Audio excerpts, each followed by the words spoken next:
व्रत की परिभाषा होगी। वो क्यों? आपने खूंटा देखा एक जगह गड़ जाता है जी।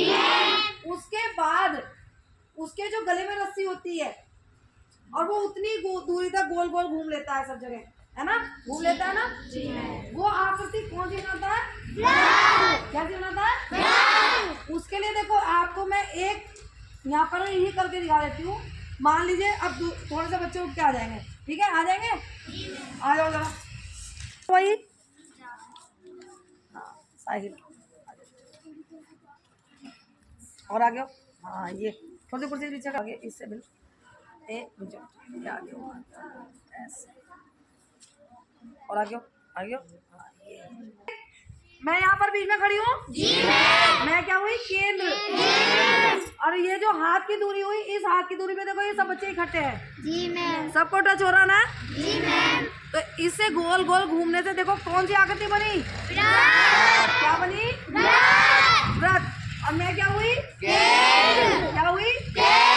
और ये जो बिंदु से, ये बिंदु है ना सारे के सारे मिले हुए, इन बिंदुओं को मिलाने पर जो आकृति बनी वो क्या बनी? क्या बनी बेटा? आप समझ में आ गया?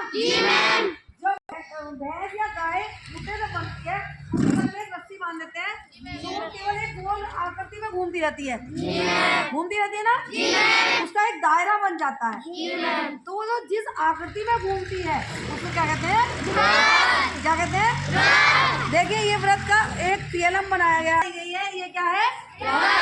क्या है? ये जो बिंदु आपके सिर मिल रहे थे ना, एक दूसरे के हाथ से मिल रहे थे ना, वो बिंदुओं से मिला के जो बनाई गई है आकृति वो क्या है? और जो मैं थी बीच में गोल बनी हुई थी ना हाथ में, वो क्या है आपका? क्या है आपका? देखो ये रखी, यानी कि जिस खूंटे से वो बंधी रहती है उस खूंटे को क्या कहते हैं? और केंद्र से उसके गले तक की रस्सी होती है ना जिससे वो बंधी रहती है, यानी कि जो मेरा हाथ था या उस खूंटे से उस भैंस या गले के जो गले में रस्सी बंधी रहती है उसको क्या कहते हैं? त्रिज्या।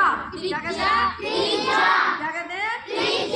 याद रखोगे कि उस खूंटे से उस भैंस के गले में जो रस्सी बंध रही है जिसमें उसे चरने का भेज देता वो क्या कहलाएगी? आपकी त्रिज्या।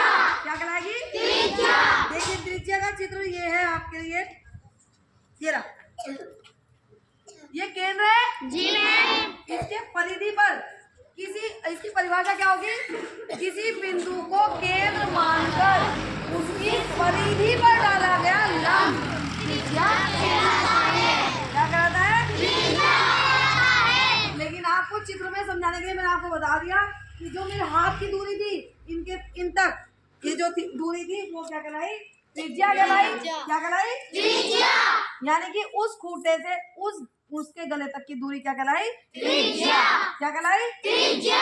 क्लियर हो गया जी मैम।